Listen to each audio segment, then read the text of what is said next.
Bom, acabamos de falar sobre Nassim Taleb agora, no último momento, então agora a gente vai para o último momento onde a gente fala sobre os conceitos de antidestino e o conceito de antimetafísica. Esses conceitos pertencem, respectivamente, ao Roberto Mangabeira Unger, que a gente já citou, e ao Richard Rorty, que é o último que a gente vai citar agora. Bom, o Unger já deu uma introdução geral para vocês sobre quem é ele, sobre a importância dele, sobre a questão institucional dele, o peso dele na análise institucional atual. Então a gente vai falar um pouco agora sobre a questão futura, sobre o que ele fala sobre as instituições para o futuro. Primeiro, é interessante lembrar que o Unger, quando ele escreve, geralmente ele está escrevendo para o Brasil e para os países em desenvolvimento. Ele é um intelectual, sim, embora ele viva nos Estados Unidos há muito tempo, tem um sotaque muito pesadamente americano, falando em português, o sotaque dele é estadunidense pra caramba, mas ele é um cara que ele escreve para o terceiro mundo e principalmente para o Brasil. Ele fala que no Brasil, no terceiro mundo, é que residem as esperanças de reconstrução da ideia de civilização como um todo. Então, vamos entrar na teoria mesmo dele. Como falei, o conceito dele principalmente é um antidestino. Bom, como é que ele surge com esse conceito? No livro A Segunda Via de Desenvolvimento para o Brasil, ele traz a ideia, a constatação de que existe dois modelos de desenvolvimento no país. E, assim, não só aqui, mas na grande parte dos países, mas principalmente ele está falando daqui. Um dos modelos é baseado na social-democracia europeia e outro modelo é baseado na democracia liberal americana. Esses dois modelos, para ele, chegam ciclicamente a pontos de crise, chegam a pontos de exaustão. A social-democracia, geralmente, tem um problema de se reproduzir enquanto espírito mesmo, enquanto intuição coletiva, e a democracia liberal tem um problema de, no caso brasileiro, da aplicação aqui, teria um problema de captar o imaginário popular, que, em geral, a aplicação dela aqui no Brasil se deu através do período da década de 90, das privatizações, da corporativização dos bancos. Foi o período em que os bancos familiares no Brasil foram substituídos pelos bancos corporativos. E aí, assim, tudo isso pode trazer uma eficiência para o Estado, mas não captura a imaginação das pessoas. É um modelo liberalizante, não é um modelo engajador. A social-democracia, ela tenta ser um modelo engajador, vem com um discurso engajador, geralmente é mais típico dos movimentos de esquerda, mas não consegue capturar também essa imaginação popular geral.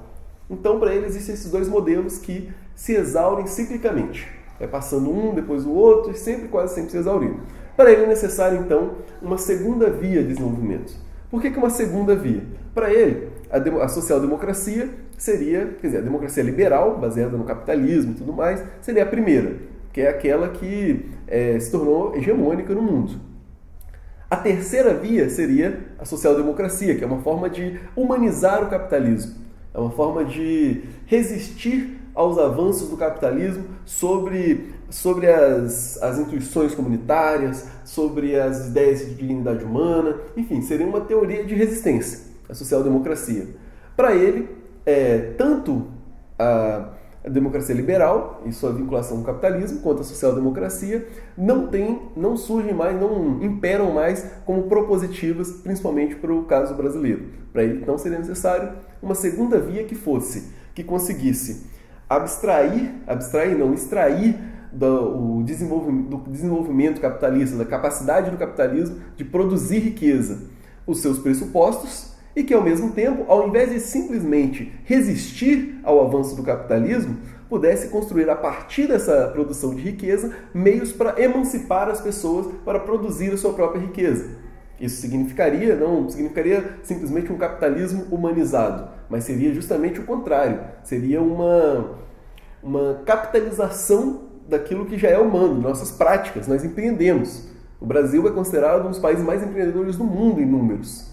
A gente tem assim, barraquinhas de cachorro-quente, de espetinho em cada esquina. E aí, assim, isso é comum. Você vai na favela, você vai no bairro nobre, tem essas barraquinhas de cachorro-quente, de espetinho. No bairro nobre, hoje em dia, tem o food truck. Mas, no fundo, é um pequeno empreendedorismo. E para ele, essa sanha empreendedora que o Brasil tem, essa sanha do brasileiro de gerar riqueza e de forma própria, com os próprios recursos, gera uma demanda imaginativa, uma demanda criativa que o brasileiro acabou desenvolvendo.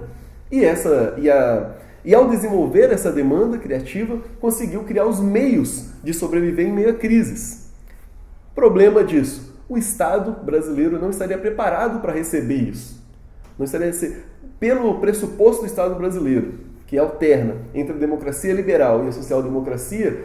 Esse grupo de pessoas, esse grupo de empreendedores, principalmente pequenos, não encontraria espaço de acolhimento dentro do Estado e por isso viveriam na informalidade.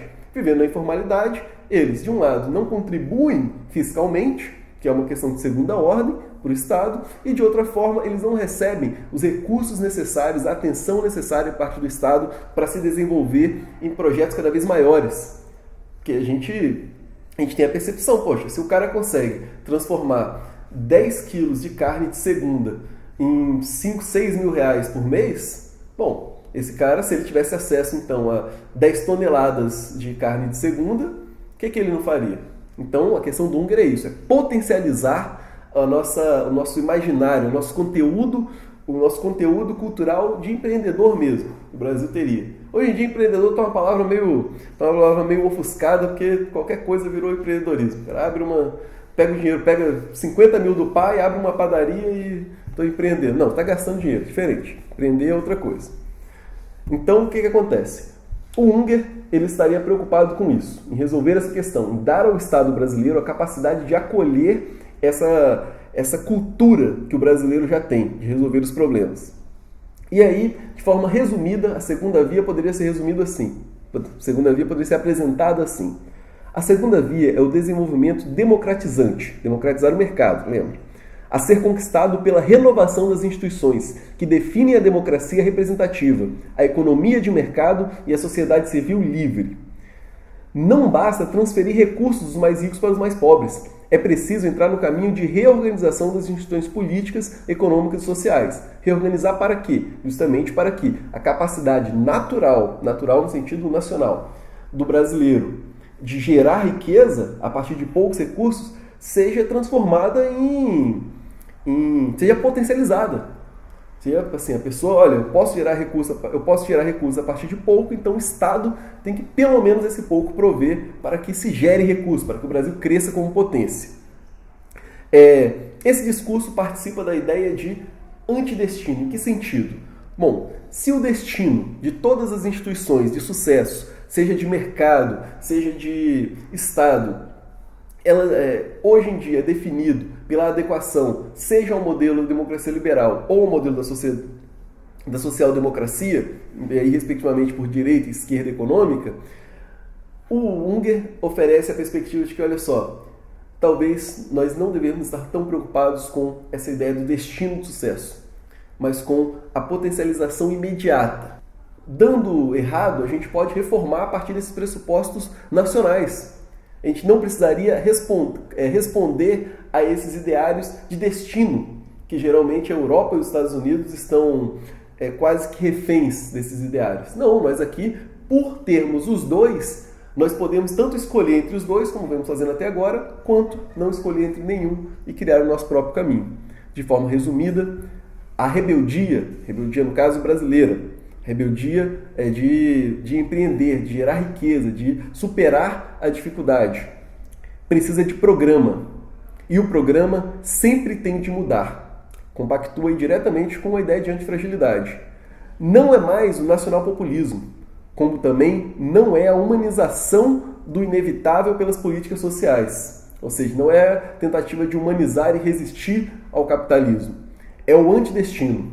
É colocar cada brasileiro de pé, a partir da democratização do acesso ao mercado, das capacidades e dos recursos para produzir, para que o Brasil não fique de joelhos. Isso, o Unger, ele tem um espírito nacionalista muito, muito forte, e isso dá para sentir, ele é poético no que ele escreve. Por último, a gente vai lidar agora com o Hort.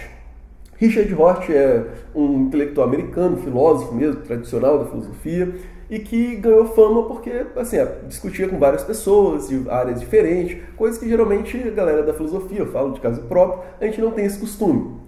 A gente geralmente discute dentro da filosofia. Ele não. Advogado, juiz, médico, enfim, ele discutia academicamente, obviamente, né, através da troca de artigos com essas pessoas. E ele ficou reconhecido a partir disso, e o New York Times, em 2006, 2005, fez uma nota dizendo que ele seria o intelectual vivo mais importante dos Estados Unidos, justamente por propiciar esse encontro entre áreas que não se encontravam anteriormente. Bom, Hort ele é considerado um neopragmatista por quê? Ele absorve da escola pragmatista do John Dewey e do William James. No entanto, ele absorve essa escola principalmente a partir da ideia da virada linguística. O que é virada linguística? É um evento na filosofia onde se percebe que os problemas da filosofia não são de acesso imediato à realidade, mas são de acesso à linguagem. Em que sentido?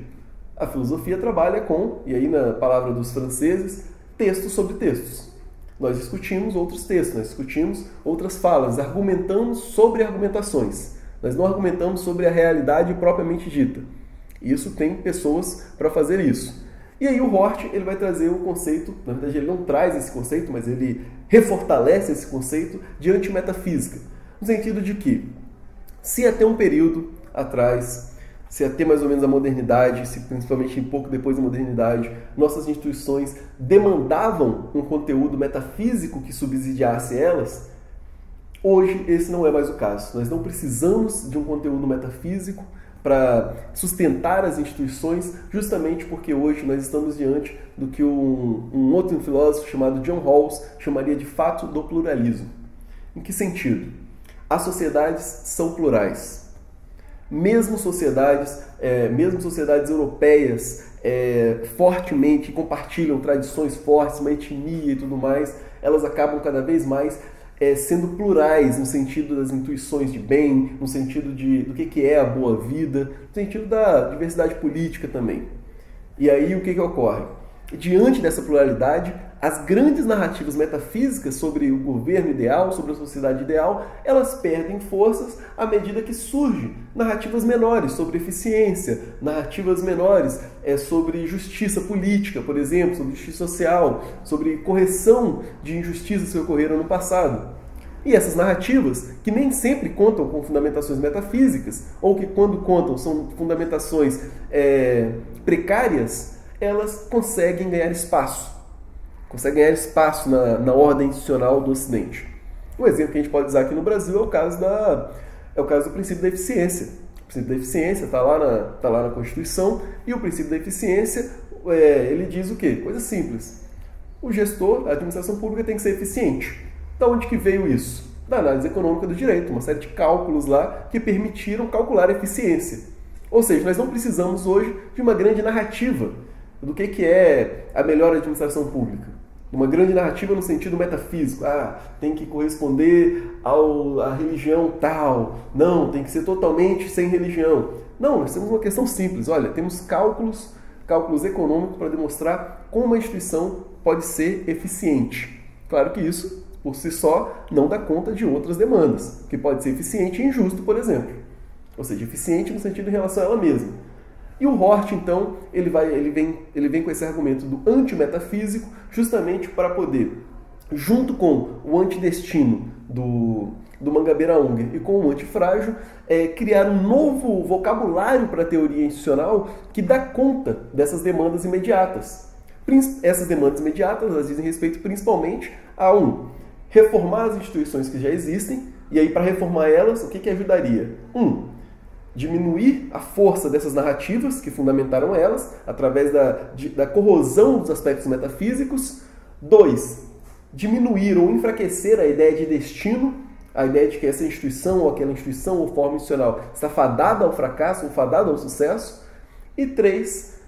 A ideia de antifragilidade. Fazer o quê? Olha, nós precisamos fazer com que as instituições aprendam e se fortaleçam com os erros. Não que as instituições nunca errem. Inclusive, quanto mais se acreditar que uma instituição não erra, mais frágil ela vai ser.